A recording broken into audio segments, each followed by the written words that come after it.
জিও টেকিংয়ে করতেছে, জিও টেকিং কি কাজ করে? কাজ করেনি? না করে, কোনো সময় করে না, কোনো সময় করে। তো আপনার কি অসুবিধা হইতেছে? এই তো Jio net net net problem. Net net না থাকলে আপনি কি করেন?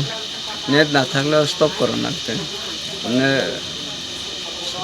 স্টপ করা লাগে। নেট না থাকলে মানুষ মানে জিনিস নিতে পারে না। না, নেট থাকলে মানুষ শুধু ওই মেশিন যাই তো এখন কাজ